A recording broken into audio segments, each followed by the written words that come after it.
So, let's talk about one of the biggest questions out there. Does God exist? We're going to dive into a text that tries to answer just that. We'll break down how it builds its case, from the huge scale of the cosmos all the way down to what's going on inside the human heart. All right, so how are we going to tackle this? Well, the source material lays it all out in 5 key parts. First, it's got to define what we're even talking about. Then, it goes on this hunt for evidence, right? It looks way out into space, then zooms back into the natural world, and finally it looks inside us at human nature. And to finish it all off, it takes on the skeptic head on. Sounds interesting, right? Let's get into it. Okay, first things first. Before we jump into any evidence, the source says, hold on a second. You can't ask, does God exist, if you don't even know what you mean by God. So, step 1 is all about setting the stage and defining the terms.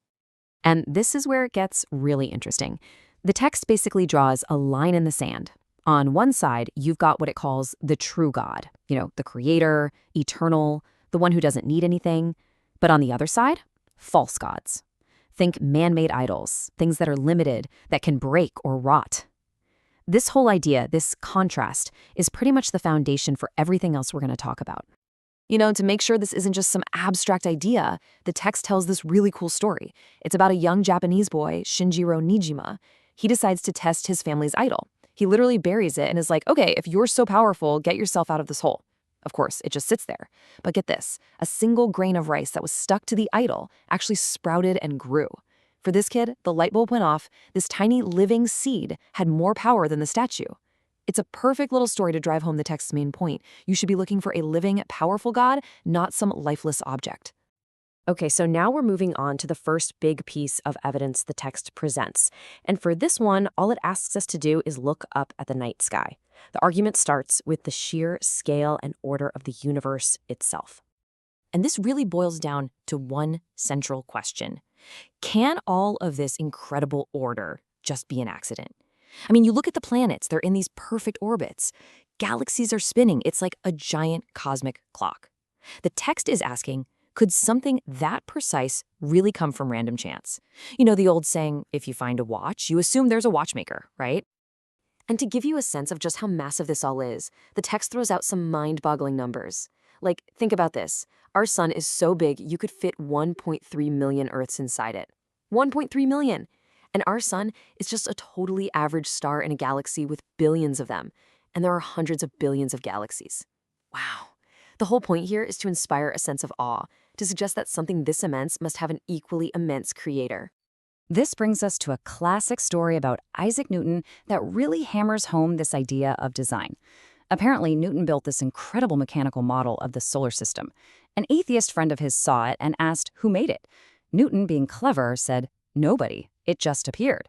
His friend just laughed, saying, of course someone had to make it. And that's when Newton hits him with the punchline.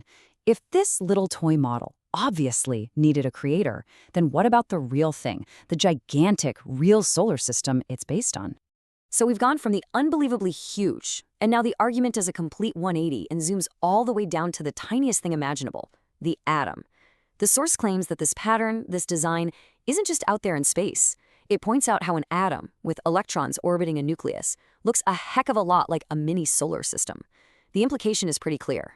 Maybe there's a single, elegant design principle that works on every level of reality, from the cosmic to the microscopic. Okay, so we've looked up at the stars. Now let's bring our focus back down to Earth. The next argument is that you don't even need a telescope to see evidence of design. You can find it right here, in the amazing engineering of living things. And the text just rattles off this list of amazing things in the animal kingdom. I mean, think about it. How does a spider just know how to build a perfect, complex web without any training? Or how does a cat in midair always manage to twist its body to land on its feet?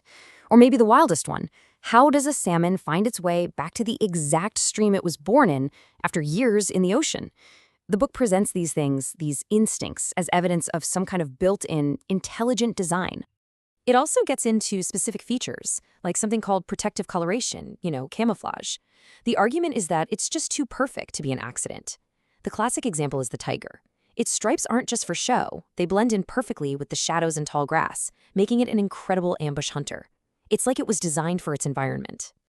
And this argument isn't just about animals. It even dives into the basic physics of our planet, specifically with water.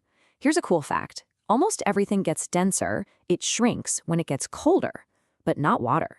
Right before it freezes, it actually gets less dense, and that's why ice floats. The author says this is a huge deal. If ice sank, lakes and oceans would freeze from the bottom up, and all the fish and aquatic life would die. So this weird little exception to the laws of physics is presented as a deliberate design choice to protect life. So we've looked out at the universe, we've looked at the animal kingdom. Now the text turns the spotlight inward. The next argument is that we can find evidence for God just by looking at ourselves, at what it means to be human. The text kicks this section off with some numbers. It says that at the time it was written, something like 80% of the world's population believed in some kind of higher power. The argument here is pretty simple. If belief is so widespread, almost universal, maybe it's pointing to something real. Maybe it's a built-in part of who we are. But it's not just about belief systems. The source also brings up the conscience. I mean, why do we feel guilty? Why does pretty much everyone everywhere have some inner sense of that's right and that's wrong, even when nobody's looking? The text suggests that this inner moral compass is like a reflection of some universal, external moral law. And if there's a law, there must be a lawgiver. And to show that this isn't just a philosophical idea, the text shares some personal stories. There's this one about an engineer, a real skeptical, science-minded guy. He decides to put God to the test. He prays for a sign, and this specific Bible verse, John 18:21, just pops into his head. He's never read the Bible, has no idea what it is, but he looks it up, and the verse says, "Why question me? Ask those who heard me." For him, that was it. It felt like a direct answer to his skepticism, and it completely changed his mind. All right, so for the final section, the source doesn't just wrap things up. It actually anticipates the counterarguments. It takes a look at why someone might not believe and tries to address those objections head-on.